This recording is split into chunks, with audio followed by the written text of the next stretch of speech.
ஏழ்மையே நற்பண்புகளின் விளைநிலம். இறுதியாக அவர்கள் இறைவனுக்கு அர்ப்பணிக்கப்பட்டவர்களாகவும் வானதூதர்களுக்கு மகிழ்வாகவும் எல்லாருக்கும் அன்பராகவும் திகழ்ந்தனர். அவர்கள் தங்கள் மட்டில் கடினமாகவும் மற்றவரிடத்தில் கனிவுடனும் இருந்தனர்.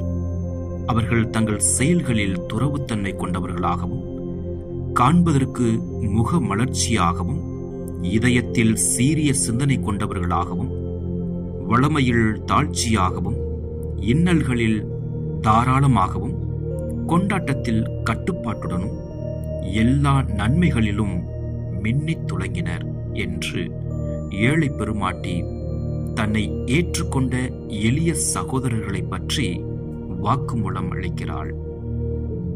ஏழை பெருமாட்டியோடு உரையாடல் 37. இன்றைய சிந்தனை: பொருள் செல்வம் பெருகும்போது பல வசதிகளை ஒருவர் அதனோடு பெறலாம். அவை ஒருவரை முற்றிலுமாக நிறைவையும் முழு வளர்ச்சியையும் காணச் செய்யும் என்பதல்ல. பணமும் குணமும் எப்போதும் கைகோர்க்கும் என்பதல்ல. சிலரில் அவை இணைந்து போகின்றன.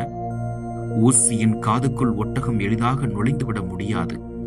ஆனால் விரும்பி ஏற்கப்படும் ஏழ்மை நெறி பொருள் செல்வ குறைவிலும் ஒருவரை குணசாலியாக மாற்றும் ஆற்றல் கொண்டது.